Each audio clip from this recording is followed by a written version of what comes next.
একই সঙ্গে তৌহিদ আফ্রিদিকে রিমান্ডে নেওয়ার পর থেকে এবার বেরিয়ে আসছে একের পর এক নানা অপকর্মের তথ্য। থাকবো তো এরকম কথা বলো, তোমার সাথে থাকবো না, কার সাথে থাকবো আমি? আচ্ছা, আমার হেল্প করবা সবসময়? কালকে অ্যাসাইনমেন্ট আছে না, ওগুলো আমি সব করে দেবো, ঠিক আছে? বাসার দরকার। এই মাই টিভির চেয়ারম্যান নাসির উদ্দিন সাথীর আদরের একমাত্র পুত্র সন্তান বাংলাদেশি জনপ্রিয় কন্টেন্ট ক্রিয়েটর তৌহিদ উদ্দিন আফ্রিদি গ্রেফতার হওয়ার পর আইনজীবী যখন এই আফ্রিদিকে 7 দিনের রিমান্ডের দাবি করেন, মাননীয় আদালত 5 দিনের রিমান্ড মঞ্জুর করেন। ঠিক একই সময়ে এই আফ্রিদিকে রিমান্ডে নেওয়ার পর এবার আফ্রিদির বিরুদ্ধে কথা বলতে শুরু করেছে এই বাংলাদেশের জনপ্রিয় ফুড রিভিউয়ার ওরফে ফুড আপি নামক এক ব্লগার। চলেন এই ফুড আপির কাছ থেকে কিছু আফ্রিদির গোপন তথ্য শুনে আসা যাক। আমন্ত্রণটা করছিল তৌহিদ আফ্রিদি জানুয়ারি মাসের 22-24 তারিখের দিকে। ওই সময়টাতে তৌহিদ আফ্রিদি ভাইয়া আরেকজন কন্টেন্ট ক্রিয়েটরের মাধ্যমে আমাদেরকে ইনভাইট করে, বলে যে গুলশান ক্লাবে অনেক হেজিম্যান নাম ছিল। আচ্ছা, যাওয়ার পিছনে আমার উদ্দেশ্য ছিল RS ফাহিম ভাইয়া আসবে, তৌহিদ আফ্রিদি ভাইয়া আসবে, এবং তৌহিদ আফ্রিদি ভাইয়াকে এর আগে আমি কখনো দেখিনি, এবং এরকম একটা প্রোগ্রাম আমি মিস করবো এটা তো হতেই পারে না। ওখানে অনেক রাজনৈতিক অনেক মানুষ ছিল, ওই সাদ্দাম টাদ্দাম এরাও ছিল ছাত্রলীগের। ডিনারের পরে ফ্রিতে মদ খাওয়ানোর ব্যবস্থা করছে, তো এটা যে মদ ছিল এটা আমি বুঝতে পারিনি। এই তৌহিদ আফ্রিদিকে এতদিন বাংলাদেশের আফ্রিদি ভক্তরা নায়ক হিসাবে চিনত, কিন্তু তৌহিদ আফ্রিদিকে রিমান্ডে নেওয়ার পর এবার একে একে বেরিয়ে আসছে থলের বিড়াল। এই আফ্রিদি একজন কন্টেন্ট ক্রিয়েটর ছিলেন না, তিনি ছিলেন আওয়ামী লীগ সরকারের একজন রাজকীয় প্রজা, যার কাজ হল সবসময় রাজাকে রক্ষা করা। তার ব্যতিক্রম করেননি এই আফ্রিদি। এই তৌহিদ উদ্দিন আফ্রিদি শেখ হাসিনার পাওয়ার পেয়ে নিজেকে সবসময় প্রধানমন্ত্রীর নাতিপুতি মনে করে হেডম দেখিয়ে সব জায়গায় চলতেন। এই আফ্রিদিকে আওয়ামী লীগ সরকার থাকাকালীন কেউ কিছুই করতে পারেনি, আর পারত ও না, কেননা কিছু হলেই তার ছিল হাউন আঙ্কেল। এই হাউন আঙ্কেলের সুবিধা নিয়ে তিনি নিজেকে অনেক বড় মাপের সেলিব্রিটি মনে করতেন এই তৌহিদ উদ্দিন আফ্রিদি। সূত্র ধরে জানা যায়, এই আফ্রিদি সাবেক ডিবি প্রধানের সাহায্য সহযোগিতায় সুন্দর মেয়েদেরকে টার্গেট করে বিদেশে ছাপলাই দিত, এমন অভিযোগ আছে এই আফ্রিদির বিরুদ্ধে।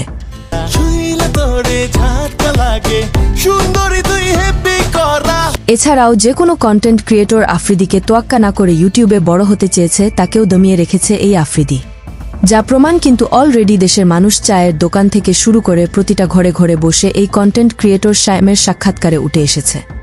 সেদিন ডিবি অফিসে আমাকে ঠিক এইভাবে বাইদা রাখছিল, এই যে দেখেন আমার পাটা এইভাবে ছিল, পায়ের মধ্যে বাড়ি মারছে, আমি এভাবে পড়ে গেছি, তারপর আমার হাত পিছনে এইভাবে হ্যান্ডকাপ পরা ছিল, মাথার মধ্যে কালো কাপড় পেঁচানো ছিল। ওই মোমেন্টটা আমি কখনো আপনাদেরকে শেয়ার করতে পারবো না। এমনভাবে আমাকে নির্মমভাবে এরকম হাতই করে মাথাটা বাইদা নির্মমভাবে আমাকে যে পিটাইছে, আমি কখনো এটা আপনাদেরকে বলতে পারবো না। এছাড়াও আফ্রিদিকে চ্যালেঞ্জ ছুড়ে মারে বিপাকে পড়েছিলেন এই কন্টেন্ট ক্রিয়েটর আকিব। মানুষ কত পরিমাণ টাকার অহংকার হলে নিজেকে যে মানুষ মনে করেন না, তার জলজান্ত উদাহরণ হলো এই আফ্রিদি। কথায় আছে উপরে ফিট ফাট ভিতরে হলো সদরঘাট, এমন ফুলের মতো চরিত্র ছিল আফ্রিদির। আফ্রিদি মাই টিভির চেয়ারম্যানের ছেলে হয়ে বিভিন্ন বড় বড় গাড়ির শোরুমেও হানা দিয়েছিল, এমনকি বিনা টাকায় গাড়ি নিয়ে রাজকীয়ভাবে চলাচল করত, এমন অভিযোগ আফ্রিদির বিরুদ্ধে উঠে এসেছে। সেই সাথে আফ্রিদি প্রাণপ্রিয় বন্ধু দিঘিকে পার্সোনালভাবে আঘাত করে দিঘির ফুলের মধু খেয়ে দিঘিকেও বাস দিয়েছে এই আফ্রিদি, এমনটি মনে করেন দেশের সাধারণ জনগণ। এরকম কথা বলো, তোমার সাথে থাকবো না, কার সাথে থাকবো আমি?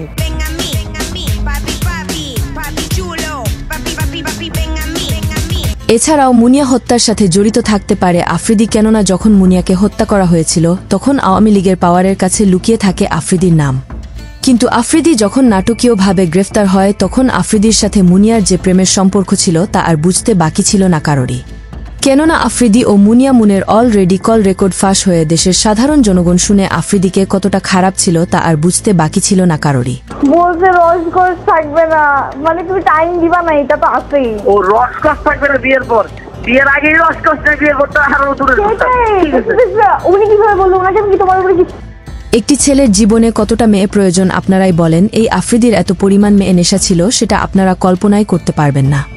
এছাড়াও আফ্রিদিকে গ্রেফতার করার পর এক ভুক্তভোগী নারী কিন্তু অলরেডি জানিয়ে দিয়েছেন তার সাথেও আফ্রিদি অনৈতিক সম্পর্ক করেছে, এবং ভুক্তভোগী নারী কারো কাছে যেন সেটা না বলে। তাই আফ্রিদি প্রাণনাশের হুমকি দিয়েছিলেন ওই ভুক্তভোগী নারীকে তৌহিদ উদ্দিন আফ্রিদি।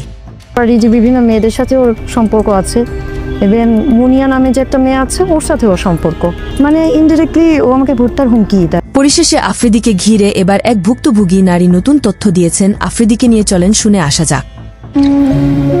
তৌহিদ আফ্রিদি যেদিন গ্রেফতার হয় সেদিন দেখলাম অনেক মানুষ অনেক খুশি হয়েছে, আমিও পার্সোনালি খুশি হয়েছি, যদিও কারো বিপদে কারোরই খুশি হওয়ার কথা না। কিন্তু ওর দ্বারা অনেক মানুষ অনেক ক্ষতিগ্রস্ত হয়েছে, অনেক মানুষকে বিনা দোষে অ্যারেস্ট হতে হয়েছে, বিনা কারণে পুলিশের হাতে মার খেতে হয়েছে। আমি তার দ্বারা কোনো প্রকার ক্ষতিগ্রস্ত হইনি, তবে সে আমাকেও একবার হিউমিলিয়েট করেছিল। একটা প্রোগ্রামে তার সাথে আমার দেখা হয়, তো সে আমাকে দেখা মাত্রই যেটা বলে সেটার জন্য আমি প্রস্তুত ছিলাম না। সে আমাকে বলল, তুমি তো আগে খ্যাত হঠাৎ করে স্মার্ট হয়ে গেল কি করে? ওটা কমপ্লিমেন্ট ছিল নাকি বাস ছিল আমি ঠিক জানি না, but I felt humiliated that time. তো আমি শুধু বলেছিলাম যে আমার চেহারার থেকে তো তোমার ভিডিওগুলো বেশি খ্যাত ছিল, এতটুকুই। ওই প্রোগ্রামে উপস্থাপক মঞ্জু ভাইয়াও ছিলেন, তো মঞ্জু ভাইয়ার বেশ কিছু শোতে আমি গেস্ট হিসেবে গিয়েছিলাম। সে আমার সামনেই মঞ্জু ভাইয়াকে বলল, তুমি তোমার শোতে ওকে কেন নিয়েছো? আমি হয়তো বা ওই টাইমে সিন ক্রিয়েট করতে পারতাম, ঝগড়াঝাটি করতে পারতাম, ঝামেলা করতে পারতাম, বাট আমি কিছুই করিনি, আমি চুপচাপে ছিলাম। আর এই ভয়টা তো একটু মনে ছিলই, ওর বাবার যে ক্ষমতা, যদি আমি ওর সাথে ঝামেলা করতে যাই আমাকে না জানি আবার গুম হয়ে যেতে হয়, তাই আমি কিছুই বললাম না, চুপচাপ ছিলাম। But I got hurt by him. তো আমি এটা খেয়াল করেছি, আমি যাদের দ্বারা কষ্ট পেয়েছি বা যারা আমাকে কথার মাধ্যমে কষ্ট দেওয়ার চেষ্টা করেছে, তারা দিন শেষে ভালো থাকে না, মানে তারা পানিশড হয় টুডে অর টুমরো। এই কথাগুলো শেয়ার করার মানে হচ্ছে, আমরা অনেক সময় মানুষকে না জেনে না বুঝে কষ্ট দিয়ে থাকি, বাট তার ওই কষ্টই যে আমাদের জন্য কাল হয়ে দাঁড়ায় সেটা আমরা আসলে বুঝতেও পারি না।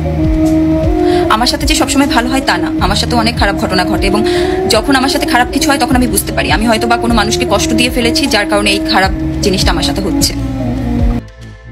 এত কিছু শোনার পরেও আপনাকে আজ এমন তথ্য দিয়ে যাই, আপনি আরও শুনে অবাক হবেন যে এই তৌহিদ আফ্রিদি যে বর্তমান স্ত্রী রয়েছে তাকেও আগে থেকে টার্গেট করে নিজের জালে ফেলে কিছু ভিডিও ধারণ করে ব্ল্যাকমেইল করে বিয়ে করেছেন তৌহিদ আফ্রিদি, যা ইতিমধ্যে আফ্রিদির স্ত্রীর আগের বয়ফ্রেন্ড মিডিয়ার সামনে প্রকাশ করেছেন। রিসাকে ও বিয়ে করার কারণ হলো একটা ট্র্যাপে পড়ে গেছে রিসা, কারণ তৌহিদ আফ্রিদির চরিত্র তো ওরকম ভালো ছিল না, তো একটা ট্র্যাপে পড়ে গেছে। তার মধ্যে শেখ হাসিনা পালাইছে, শেখ হাসিনা সরকার চলে গেছে, আওয়ামী লীগ চলে গেছে, তো ওই পারপাসে ও রিসাকে বিয়ে করে। তৌহিদ আফ্রিদি জ্বলছে দেখো তোমার লালবাতি। নতুন নতুন আপডেট খবর পেতে চ্যানেলটি সাবস্ক্রাইব করে পাশেই থাকবেন।